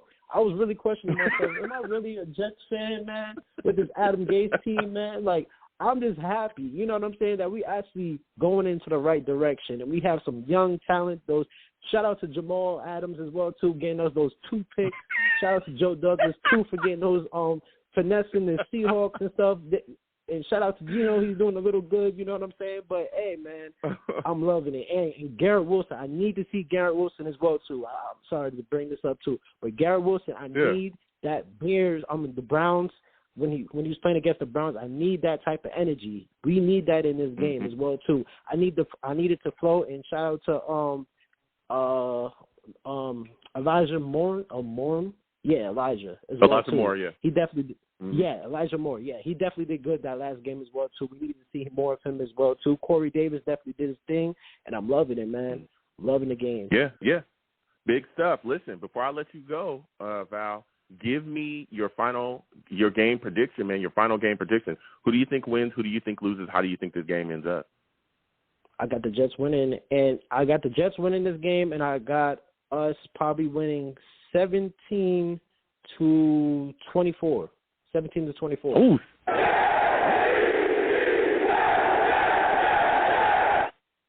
Listen, salute, Val. I want to thank you for calling in, man. It was good to hear from you. Hey, man, it's good to hear from you too, man. Are you going to be live streaming? I'll let y'all know, but I'm looking like right now I'm going to do the live watch along with y'all. That's what it's looking like right now. But I'll let y'all know for sure. Definitely going to be in that chat, man. Absolutely. Definitely going to be in that chat, man. I'm looking forward to it, man. And everybody hit that like button, subscribe to the page, man. That boy Joe, man. Let's go. Thank you so much. You have a good one, sir. Val. You too, man. Listen, Val coming in with some takes, man. Again, for those of you that may not know, we do live watch-alongs as well here on the YouTube side of things, and then we have a live radio show directly after. That's where y'all get the post-game stuff from me. And, man, we have a lot of fun, you know what I'm saying? So come on over and join if you haven't, all right, come on over to YouTube. Long Beach Joe Jets on YouTube. Subscribe, hit that notification bell. Let's go back and forth, you know what I'm saying? We do these live watch-alongs when my schedule permits. But you know what? We've got to shout out my guy, Pappy 1994, with the big donation. I said Pappy 1994 with the big donation, man. He says, we need this win. There's a lot of people saying, listen, Jets fans are excited. We're coming off of a big win against the Steelers, another comeback, saying, hey, we need this win. Salutes again to Pappy for giving to the platform with the big donation. Man. Greatly appreciated, So we're going to keep on rolling. Again, 515-602-9639. 515-602-9639 is the number. Call in. We're taking all callers. Next, I'm going to my guy, Jeremy, man. I'm going to Jeremy. Venom will come to you next. Salutes to you, Jeremy. For those of you that do not know, all right, this guy, Jeremy, he's a savage, man. He's a savage, man. Salutes to you, Jeremy. I want to thank you for calling in. It's good to hear from you. Look, we're coming off this win against the Steelers, man. Give me your thoughts on what you saw from this Jets football team Were you surprised by the moxie and grit that Zach Wilson showed? And he showed up when it mattered the most, man, and got it done on the final drive. No, it's a surprise because you never know when it's going to happen. I always believe in Zach Wilson, but you never know the moment it's going to happen. When is it going to be the breakout party? When is it going to be that magic moment for a quarterback? And I feel like we may have experienced and viewed and seen that magic moment. So you could never really know what's coming. I mean, we were really down. We were in the dumps at that point when we fell behind by 10, 20 unanswered points. I mean, it didn't feel good. But then, boom, the explosion. And it's what I've been waiting for since the day we drafted him. So I'm super, super stoked. Yeah, I was as well, like you said as well. There were some issues, especially going into the half. After that interception, we saw penalties as well. And these penalty issues we see are continuing to kind of be an issue. We kind of shoot ourselves in the foot. What are your thoughts about that, man? Because sometimes we get really sloppy with excessive penalties that help extend opponents' drives. Do you think that that's something that's going to continue throughout the rest of this season? Well, I hope not. There definitely needs, nothing that happened in that fourth quarter changes the fact that one of the things that we really need to see change in this organization right now with our coaching staff to the players is accountability. And when you have a third week in a row when you take a roughing penalty that is senseless and makes no sense and there's no benefit to the team, you got to start to question how are you going to hold the players accountable? How are you going to make sure that they understand that we are not good enough to do that? Because moving ahead, playing teams like Miami and then Green Bay, Denver, with our schedule and with what we want to accomplish and where we want to go as a team, great teams do not commit those kind of penalties, senseless penalties like that. And when they do, it costs them big time. So this is something that has to happen in our organization for us to be able to move forward eventually and really to get where we want to be. So they're going to have to figure it out because some of those penalties they're just not acceptable. Yeah, you're completely right. And I tell, I talked to Jets fan. I mean, we had a caller earlier talking about how, the penalties really helped us and stuff like that. It's like, come on, dude. I respect everybody's take, but no, penalties, there's all types of ways that you can get things done on the field. Penalties will cost you. Even if they push us back and we still end up with a score, it doesn't matter. You don't want to see excessive penalties. And you talked about as well, these big boy teams that we're going to come up against, we're talking about ascending in this league, getting better. You don't see, teams like the Packers and the Chiefs and all these other teams, the Bills, with excessive penalties. They just don't do that. They don't want to give up free yardage. They understand that when you're playing these upper echelon teams, you extend their drives. You extend a drive against Patrick Mahomes, he'll make you pay. The same with Josh Allen. The same with Aaron Rodgers. The same with any of these other good quarterbacks in this league. Hell, the Patriots aren't necessarily the best team. They're not going out there and getting a bunch of penalties either. We've got to clean that stuff up because, like you said, when we play, teams that are in that upper echelons, we're going to absolutely, have to pay for some of the things that we're doing, and they will punch it into the end zone, and then we'll be behind by more. Now, when we talk about, some of the things that we saw in this game, the offensive line struggled at times, but we saw AVT out there at left tackle as well. Give me your thoughts and your assessment of this offensive line, especially, again, going forward without Max Mitchell. We don't know when he's going to come back because he's got that dislocated knee. What are your thoughts about the offensive line? How do you think the Jets can handle the right tackle position? And what are your thoughts about ATV there at left tackle? Look, I think they did the right thing by putting ATV there. When I suggested it a couple of times on my show and, and other, shows, people thought, oh, you can't mess with the kid. You can't put him in a different position. It's going to screw him up. You want him to get used to his one position. You can't keep changing him. My argument was, hey, this is a temporary thing because the number one priority is protecting Zach Wilson, especially, this is the second year in a row he's had an injury, just coming back. We need to protect him. It's no more playing games. And if AVT, salutes to him, right, for being willing to jump over there and do it, we need to do the best possible job right now in protecting Zach Wilson. So I was 100% for it. I appreciate AVT. He is now shining this year. He has broken out, and he showed exactly why we gave up the trade capital that we gave up to move up and get him. And again, it's showing Joe Douglas's genius because, boy, what would we be without AVT right now? He's perhaps the best player in our offense in some ways, or at least the most valuable. So just awesome. And now we understand why we like to take versatile players who can shift around and play different positions. It's a beautiful thing.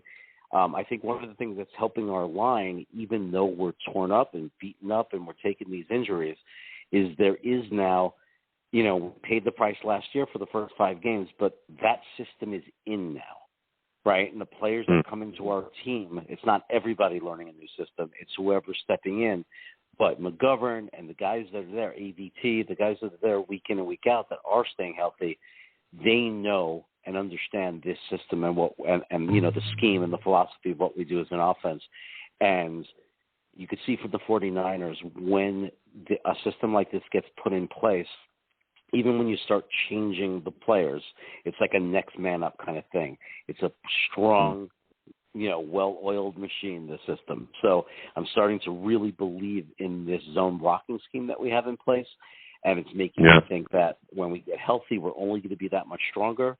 But it's also going to get us through times like this when we have to use backup players. And, I think they'll keep AVT on the left side this against Miami. And I think on the right side, I think his name is Remmers. I think that's the guy I'm expecting to see play on the right side as far as okay. So you're not even – so you don't want to have nothing to do with Connor McDermott possibly starting at right tackle at all, right? No, I think he's an emergency guy for sure. I just want to say in his defense, he is not, obviously the pass defense for him, the pass blocking is a very serious issue. But his run blocking, Go ahead, Jeremy. Try your best. Try your best. I'm gonna let you. His run blocking. I'm gonna let you. His run blocking is not college level. It's somewhere. It's borderline NFL level. Whereas it's only his pass blocking that's like not even NFL caliber. But Jeremy, listen, Jeremy. Connor McDermott is trash. Yeah, he's but trash. You know what? Come on, it's our fault for having him on the roster. It's our fault for not having a better upgrade in the roster. Yeah, and again, hopefully Dwayne Brown, and we'll see what happens going forward with him. There was a lot of talk about, we all know initially, they said, hey, the injury that he had, he'd be back week 5, but then there was also a lot of rumors swirling that he's not going to be back by week 5, so we'll see what happens. Hopefully he'll be able to return soon, hopefully, and maybe, again, next week, and we'll see what happens going forward. His addition to the offensive line may help us, okay, but man, it's going to be tough. It's going to be tough. Now, going into this Dolphins game with you, because I want to discuss that a bit too, give me your thoughts, man, about us matching up with this team. How do you feel about our defense matching up with them, man? Again, they got Tyreek Hill, they got Waddle, they've got Gesicki. How do you think this secondary is going to be able to handle all of those weapons that the Dolphins have? Well, I think that even one thing that hurts the Jets and one thing that has been our problem is it has not been the wide receivers. It really hasn't. We've done a good job, and since this Saleh regime has started, in even with Bryce Hall and Echols last year, we were all shocked by it. But it's not our weakness. It's not where we get hurt. It's not where the defense is vulnerable. And when you think, and don't get me wrong, I mean, obviously Tyreek Hill is Tyreek Hill. So, but I don't know. They're not going to own us. I mean, with DJ Reed and Sauce Gardner, we have the defenders now. We have the secondary to contain these guys. Now, what people should notice about our safeties, you see the difference between yesterday and the rest of the season. The real difference, and the reason you saw LaMarcus Joyner and Whitehead bounce back so hard, is because the Steelers were the first team that we faced this year that didn't have this ferocious running attack. Now, I know they have Najee Harris, but they're not on all cylinders. They're not running effectively, and that's the difference in the play of safety. Because the first 3 games we were playing against elite running teams, the way they run the ball was so effectively. That's what hurts the safeties when they have to come in and they have to worry about the run. With the Steelers, it wasn't as much an issue, and you saw what happened with our safeties. They played much better. It's the same thing with Miami. Miami is not Baltimore. Miami is not Cincinnati, and Miami is, not Cleveland as far as a running team. So I think we can expect our safeties to continue to play well and contribute. I think we got Sauce and DJ Reed. We're really strong there. As far as Gesicki, we got to play him like we played Andrews, right? I mean, we were able to contain Andrews week 1. So if we can contain Andrews and rely on our secondary, but, it's always going to come down to pressure on the quarterback. So at the end of the day, that's what's really going to neutralize those weapons. We got to make Bridgewater uncomfortable.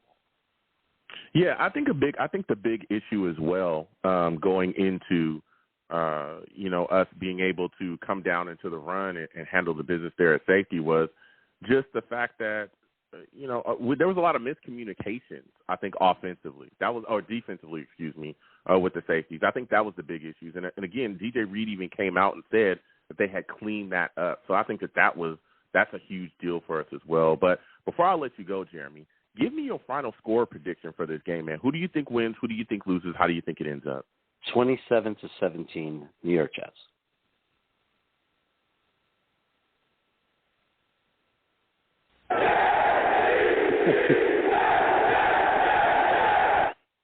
Okay, I like that take, Jeremy. I like that take. All right, listen, Jeremy taking the Jets. I said nothing. Jeremy taking the Jets. All right, listen, Jeremy, I want to thank you for calling in, man. Next time I have a show, I want to hear from you. All right. All right, man. We'll talk to you soon. Absolutely. You have a good one. Listen, we're going to keep going again. 515-602-9639. 515-602-9639 is the number. Call in. We're taking all callers. Next, I'm going to my guy, Venom. Venom coming directly to you. Salutes to you, Venom. For those of you that do not know Venom, he's a savage, man. He's a savage.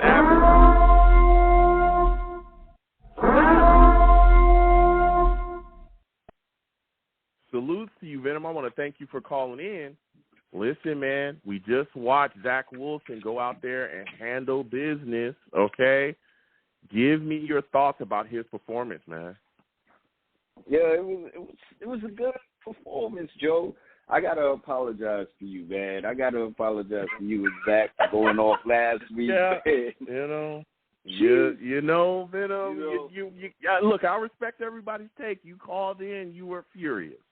Okay, you were very hot. You did say that they were going to lose. There's no way. I think it was no way in hell that the Jets are going to win. You said a lot. And today, I'm here to listen to you, Venom. All right, go ahead and give me your thoughts on this Jets performance and Zach Wilson, bro. Let me know. Tell me. I'm impressed, man. I'm impressed. I cannot lie, man. Only thing I want to see more is a full 4 quarters of Zach playing the way he played in that last 4 or 5 minutes. So if we can get that, I'm good with it, man. I don't want to give up. I don't want to let up too much on Ulbrich because his defense still got to get better. And I want to see this offense start clicking a little bit earlier, man. So hopefully we can see that this week because we're going to need to see it this week, man. Mm-hmm. Okay, so now, again, I'm pretty sure you were excited about the performance of Zach Wilson and everything that he put together out there on the field. Mm-hmm. What were your thoughts about this offensive line? Because now it's getting pretty shaky, right? You got Max Mitchell out with a dislocated knee. AVT is playing left tackle. I mean, what were your thoughts about the adjustments along the offensive line, and how do you think the Jets should move forward with their offensive line now that Max Mitchell is out? Do you think Connor McDermott should start at right tackle? I don't think so. They just signed 2 offensive linemen, so hopefully they'll be ready this week. Hopefully Dwayne Brown will be ready this week. So hopefully they'll get some snaps at the right tackle, man, because we need somebody. Maybe AVT could go there if Dwayne Brown comes back because he's been playing everywhere, and that's the type of caliber you put him in any position and you don't have to worry about it. It's like, okay, AVT, go to the right tackle, left tackle, the center, the guards, anywhere he's comfortable there. And I got to give a shout out Joe too because our center, he has been playing a great season because we haven't we have, if it's McDermott, he's been playing great because we haven't had any pressure up the middle like that. It seems like it's been the right or the left side that's been giving us the most problems, So the center's doing pretty well also. It's just crazy. I'm just saying, Joe. I'm just saying, Joe. Go ahead, man. I'm listening, Venom. I'm listening because last week you just called in full of fire. This team's gonna get butt kicked. They suck. I'm just listening. Yeah. That's all I'm saying. I'm just listening, Venom. I had to calm down, man. I had to calm down. Just so much going through the same, same thing over and over again. So I had to calm down, man. Okay. All right. Well, I'm glad that you're calm now. So moving forward, we're going to talk about this Jets defense, man. What were your thoughts about the performance of Sauce in this football game against the Steelers? I thought he was phenomenal. He was out there really breaking up passes, knocking things down, and handling business, man. How did you feel about his performance in that game? Man, Sauce he's going to be a beast, man. He's stepping up. He's rising to the occasion, and then having somebody like DJ Reed to show him how to go about things. I think he's going to be. He did a great job, man. Any receiver that they put on that side was, even the tight end was locked up when when Michael Carter got the interception. So he was locking up everybody, man. Everybody. Mm-hmm. George Pickett tried to bully him. He ain't let that happen. So Sauce is going to be an issue, man. So hopefully we get to keep seeing him grow. And this is only 4 weeks into the season, so he has a lot more time to grow, and I want to see what he develops into. Yeah, he does. And again, our only thing, Joe, about this defense, go ahead. I just want to see these veterans stop making stupid plays. It's not the rookies, it's the veterans. That hit by Carl Lawson, it was tic-tac, but, we got them on the board right before half, so we can't let things like that happen, and it seems like every week it's another veteran that keeps doing these stupid mistakes every time. So hopefully Salah will sit down with them and have a talk with all the veterans, because the rookies are playing extremely well. Yeah. I mean, those are the guys, like you said, those are the guys getting the penalties, man. And it's been mind blowing the way that, and I talked about it. Jeremy spoke about it as well. Just you cannot give away yardage to these really good teams that we got upcoming, because if you do, boy, you're going to be paying for it big time, because they'll catch that in. They'll punch that in for a touchdown. We've got to find a way to stop getting these crazy penalties. They're just ridiculous, man. Yeah, and we're not that good. We're not good enough to do that, to, make all these turnovers and think we could still be in the fight with some of these top contenders. That's a fact. So we definitely have to hold on to it. And even as play calling, sometimes even right before the half, you got to run the ball. Don't try to throw it. Don't just go for the three. Go up. We're not that good of a team right now to try to impose our will. I appreciate that he did, but I would have took the three any which way in that situation. No, that's what we were talking about. We go up, I think it would have been a 13-3. We really shut the door on them.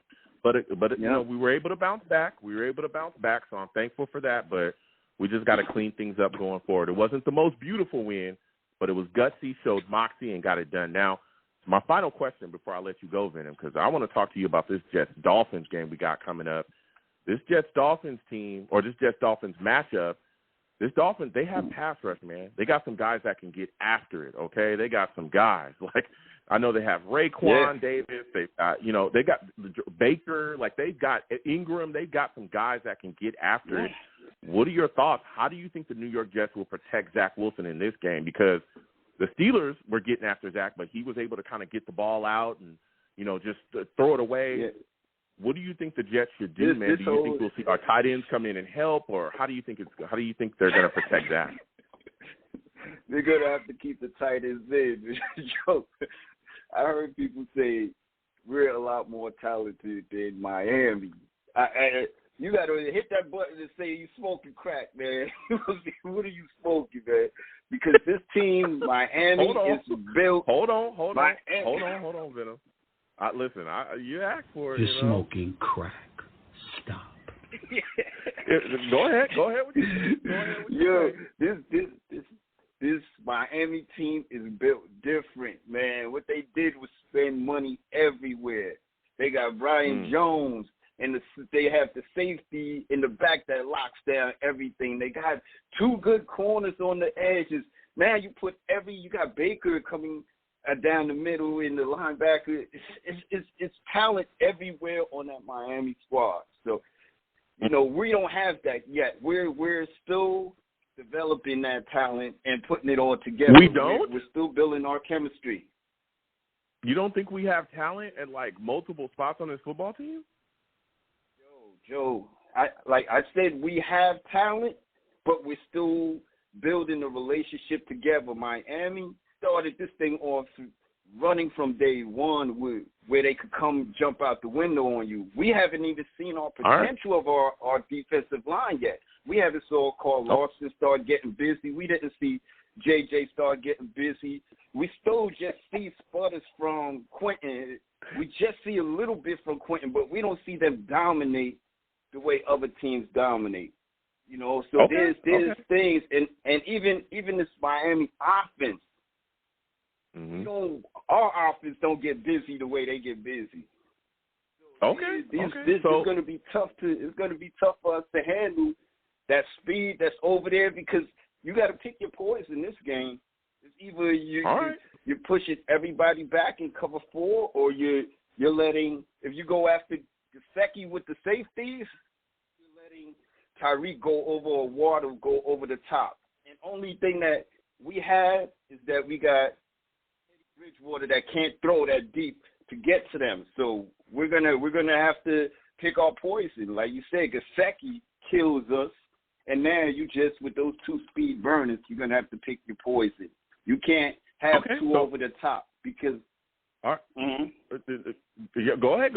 I know you can't have 2 over the top. I'm just saying, you can't have 2 over the top. You can't have 2 over the top. Yeah. Joe, I'm just saying you can't have 2 over the top. So and just know over the top. Who do we have over the top, Joe? Who do we have over the top?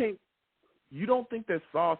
Jalen Waddle's phenomenal. Tyreek Hill, that guy's just a burner. We all know. But I think that Sauce and Reed will be okay. Of course, they're going to get their help then and there. But I think another thing that you're leaving out, Venom, is that if we can go in there and rush the passer, Tua's not playing this week. Of course, he's in the concussion protocol. I hope he ends up being okay. I don't even want to, that situation was crazy. That was just crazy. But I hope he ends up all right.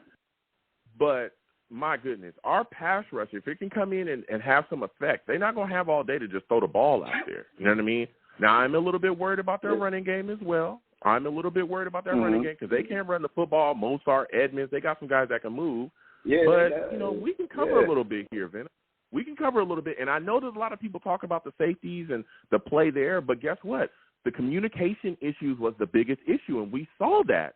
We saw that not be an issue in this past game, because they sat down, had a defensive meeting, and cleaned it up. So I hear what you're saying, Venom. I'm just saying that, I think you should give the Jets a little bit more, than you already have. But Joe, I want to hear your final score prediction as well. Go ahead. Okay, listen. I understand what you're saying, Joe, but we've been down this road again. I don't want to go back to I don't want to go back to last week, Venom. I'm here, so now I want to see them get 2 wins in a row. I want to see them. I would be, I want to, every time, I hate on them, they get a dub. So maybe I should hate on them again to get a dub. But I think I just want to see them, I just want to see them come out and get another dub. I don't want to fall back and we lose this one. And, I just want to see them come out. And my prediction, what's the prediction is 24-27 Jets by 3. 24 after all that talk. Listen.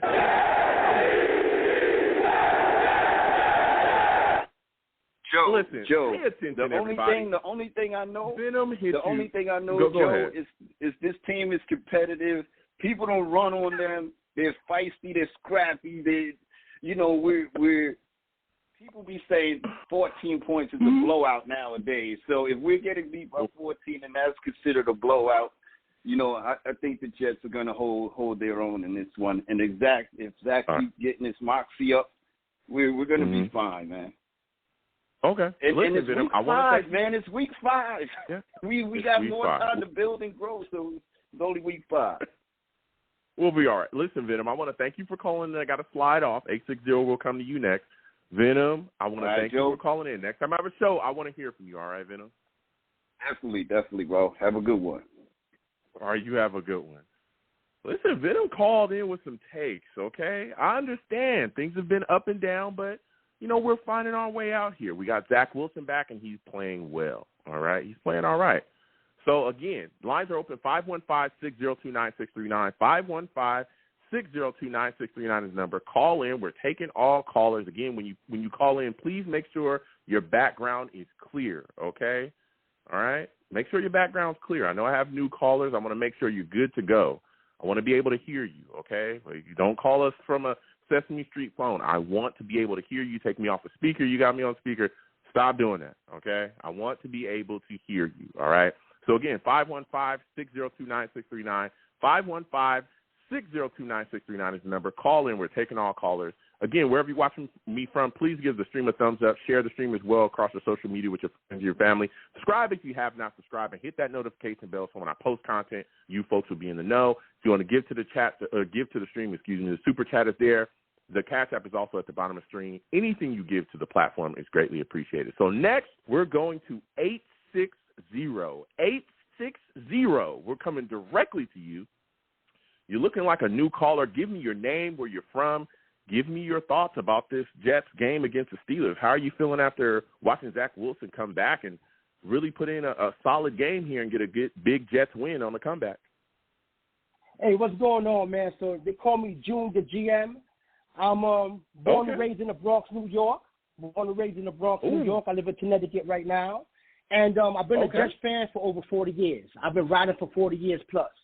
So, I ain't no bandwagon. Yeah, nah. Listen, ain't much of a bandwagon here. Yeah, baby. I hear you. Listen, June coming on some fire. Yeah. I like what you're coming with, June. Now, listen. Go ahead. Give us your take, man. How you feeling about Zach Wilson? I know what – look, I like the kid, Zach. I think Zach, to me, out of all my years of living, I think that Zach has the most talent at a position that I've seen personally that we've drafted. Wow, okay. I was there when we drafted Kenny O'Brien instead of Dan Marino. I was there when we drafted the Chad Pennington, when we brought in the old Vinny Testaverde, who was one of my favorites. I've been there, like I said, over 40 years. But from a talent perspective, I haven't seen a kid with as much athleticism and such an arm. He has a gun for an arm. He has a rifle, like Zach Wilson. The problem is we all know he's a little fragile because he's a little small. His build is small for the position. I'm hoping he can stay healthy. He has a long injury history since back in the days at BYU. He's always had some issues. But I like the kid a lot. I think he has the potential to be great if we can keep him healthy. Okay. Yeah, I mean, we have to protect him. That's the big thing. That's the big thing. Well, here's the fear, our right? protection has got to step up. Go ahead. And that's the part where I'm a little bit upset with Joe Douglas. I'm going to be honest with you. Mm-hmm. Joe knew that we had an issue with Becton before the year started. He knew he wasn't dependable. I don't like the fact that we waited until the 4th round to draft the lineman when he knows, you know, I know, we all know we had offensive line issues. He should have got at least 2 offensive linemen in this draft, but he waited to the 4th round. Yes, Max looked decent before he got hurt, but we know we should have drafted at least 2 young gunners on that offensive line. That being said, we're going to have problems with Miami because Miami has a bunch of piranhas on that defensive line. Mm-hmm. Well, hold on a second, June, and I hear you, but here's the deal. Okay, I understand there was a lot of talk about this, especially after Becton went down, right? About Akeem Ekwonu, maybe we should have took him. That I know that there was a lot of discussion about that, and I kind of get that. But he did try to shore up the back end, because he was already talking to Dwayne Brown before Becton went down. He was already talking. And, again, I'm not just sitting here defending Joe Douglas because he's done some things that I've questioned as well. Yeah, I've questioned it as well. Some things, not all things, but some things I've questioned, him as well. But he did try to shore some things up, right? So when you look at the situation, he came in. Fant was supposed to be the guy that was starting at left tackle. He ends up going down with a knee injury, right? I mean, that's coming off of a phenomenal year from Fant at left tackle last year. Becton's supposed to be our right tackle. He goes down, same knee injury. He had a chip fracture in his knee. That sits him down for the year. Yep. He was already talking to Dwayne Brown. Dwayne Brown's supposed to, he comes in. We saw what happened to him. He goes down and goes on IR too. So I understand he did try to shore up the tackle spot. McDermott, I mean, these were kind of the best options available. I understand the criticism, but I will say that I think that Joe Douglas tried. It's just like, how many damn tackles can you have on the roster? Listen. I would be lying if I said he didn't try. It's just I've never seen a team lose 4 offensive linemen in the same season. It's crazy. That's my fear. Yeah. Listen, from a talent perspective, now we're talking talent, right? Yes, Miami has talent. Tyreek Hill, we got Waddle out there. Their running backs are, I'm not worried about none of their running backs. There's the quarterback, Bridgewater beat us last year, but I'm not necessarily worried about him either, or Tua, even if Tua wants to play, which he's not. But I think we got the talent to match up well with them. My only fear is I don't like the offensive line situation. Because the way I was listening to some other commentators earlier this week, and I was a little upset because they kept saying, Zach was rusty in the beginning, Zach this and Zach that. I said to myself, wait a minute. Zach was running for his life 3/4 of the game. Mm-hmm. The kid was on the run the whole 3/4 of the game. Like, he had to run, and how can you be comfortable in the pocket? Because the offensive line ain't really show up to the 4th quarter of the game. That's kind of like for some odd reason they just played, they gave him time, and we see what happens when Zach has time.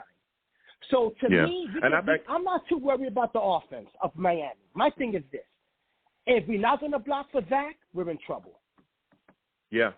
And again, I think that this goes to, and again, talking about the tackle position, he also brought in Max Mitchell as well.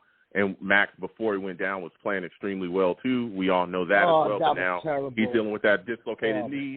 So now we'll see what happens going forward. They might go to Rimmers. They might go to Bucci. We might see, McDermott there at right tackle. Again, we see an AVT playing left tackle. Another big issue on the offensive line as well is not just the tackles. Tomlinson has also been playing pretty darn bad as well. He was our big free agent signing, Pro Bowl guy we thought was going to step up. But, June, I think a big thing, too, in this upcoming game against Miami could be play calling. Okay? Play calling is where it comes into effect when you can't protect your quarterback. Don't get me started with that. Don't get me started with that. Hold on a second. Hold on. So but, again, Mike LaFleur has shown that in the past that he can do some of these things. Getting the ball out of Zach Wilson's hands quickly. Quick drops, get the ball out of his hands, get it in the space, hit the back. He can do those things. Now, he's going to be called upon this week as a play caller to figure out how to get this done. That's what we're going to see. We saw it before with Mike White. Remember last year the Jets were having issues with protection and all of that stuff.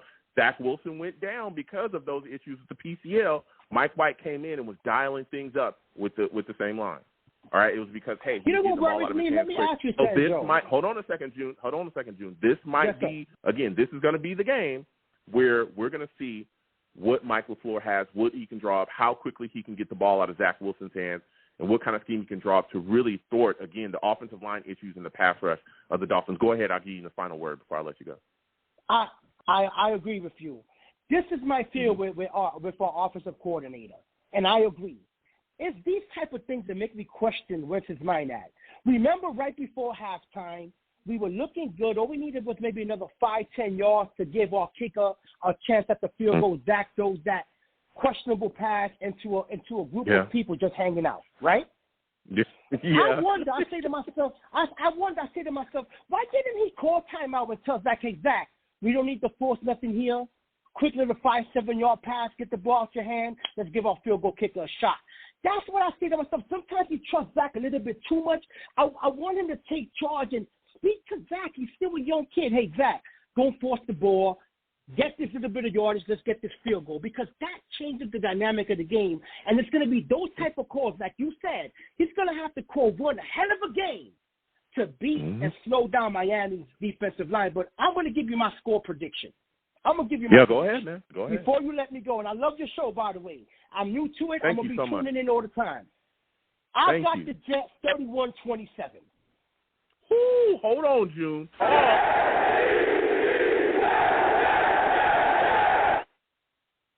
June said 31-27 Jets. Listen, June, I want to thank you for calling in, man. I want to hear from you on the next time I have a show. You have yourself a good night, my friend. You as well, my brother. God bless. All right, you have a good one. Listen, June called in with some fire. He called in with some fire. Salutes. You know, and look, I know a lot of people get on Joe Douglas, and I get it. Okay, this offensive line is a mess. Whew. Right now, I'm telling you, Tomlin not looking so good. That signing so far looking bad. Okay, hopefully he cleans it up. I don't want to have to hit him with that again, but I'm just saying Tomlinson so far looking bad. Okay, I'm just saying. We were all excited about it, but it's not looking, you know. But again, that tackle position, Becton going down, you know, Fant going down. We're seeing, you know, tackles just go left and right, go down for us, guys that we thought we'd be able to depend on. Dwayne Brown going down with his injury. We'll see when he comes back. Hopefully it's very soon. Max Mitchell with the dislocated knee now. So it's like, man, what can you do? So, you know, hopefully things clean up. But, again, we've got to figure it out. And LaFleur, this is going to be his call here. He's got to figure out how to get these, you know, get the ball out of Zach's hands quickly. And, again, salutes to all the savages in the chat as well. You know, a lot of people talking about it, the running game. The running game has got to be more impactful. We're running the football more effectively. Things would ease up. You know, going forward, grabbing guys up, pushing them out of the way, that should be something you should be solid at as an offensive lineman. So we've got to do that well as well. And if not, you're going to end up putting everything on Zach's shoulders, everything on Zach's shoulders. So we got to find a way to get it done, but you got to get the ball out of Zach's hands quickly, because the mobility thing, running around, is only going to get you so far. It's only going to get you so far. Eventually they're going to catch you, and they're going to hit you real hard, okay? So, again, salute to all the savages in the chat just getting after it. NYJetsFL says the short pass is the same as run. Use the clock. Yeah, we've got to do all of those things, I left a poll in the chat. Again, salute to all the savages. I'm going to close the poll now. We're going to get the thoughts from the savages, all right, on this Dolphins-Jets game. Now, I put the poll up earlier. 75% savages in the chat say that the New York Jets will beat the Dolphins. 75%. Only 25% believe that the Jets will lose. 75%. That's pretty big there. That's pretty big. So I'm going to give you guys my thoughts on this upcoming game against the Dolphins. Listen, I'm looking at our offense, and I think Zach Wilson will be able to come out and do some things. He's got to be careful with the football, though. All right, because I know Xavier Howard right now is questionable. I know he's dealing with a groin injury, so we'll see if he ends up playing. If he does, man, let me tell you something. This Dolphins secondary is serious. Needleham, Howard, they got a bunch of guys back there. Bethel that can really handle business there at corner. Don't be trying to throw balls where they don't fit, because these guys will pick it off, especially, again, Howard's a really good corner in this league. He's got to be careful. I'm also concerned, again, about the pass rush. Wilkins, Davis, Ogba.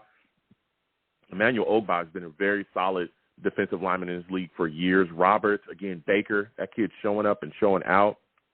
Phillips and Ingram, Melvin Ingram, been in this league for a while. These guys can get after it. We have to find a way to properly protect Zach Wilson, because if we don't, boy, oh boy, are we going to be in some trouble, in some big trouble. All right? These guys will smack him around, and it'll be a long day for us, and I do not want to see that. So the big thing is you've got to properly protect Zach Wilson. I mean, bring some backs in to help block, chip him with tight ends, do whatever you can. You've got to protect Zach Wilson. And hopefully this week we'll see more from the running game than we saw last week. against the Steelers. The running game is really got to get going early, whether it be Bryce or Michael Carter. Also want to see Carter come out that backfield, man, get the ball in that guy's hands. He is scary in space. Now we go to the defensive side of the ball again. Tua not starting because he's dealing with that concussion. We already know he's out. Teddy Bridgewater is still a very good quarterback in this league. He's very smart, very smart guy. He's effective. He's nothing to turn your nose up at. So we've got to make sure that we get some pressure on him. Lawson, Jermaine Johnson, Bryce Hall, Jacob Martin, all these guys. We got to get after him. Quentin Williams, put some pressure on this guy, man.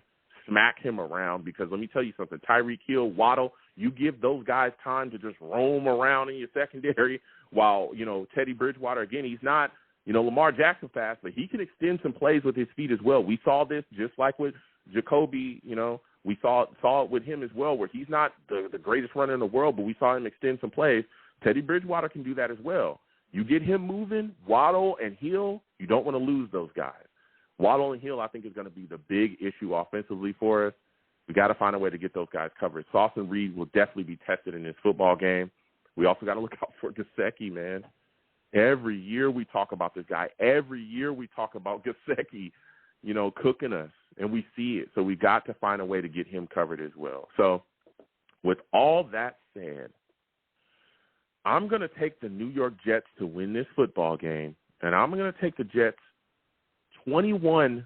21-24, I think it's a close game, but I am taking the New York Jets.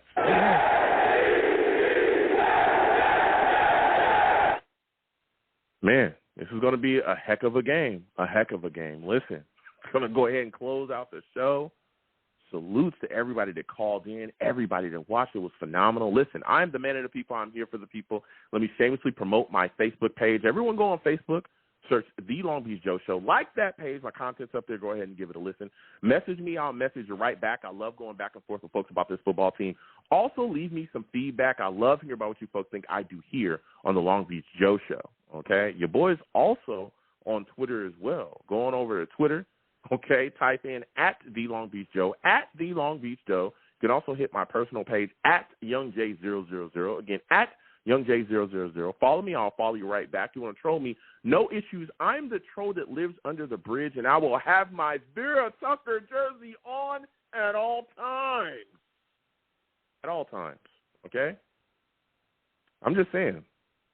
Left guard, right guard, left tackle.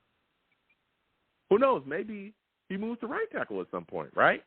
Dwayne Brown comes back. Maybe he's at right tackle. And we'll see what happens going forward with Dwayne Brown. But he's doing all things. Fight on. That's all I'm saying.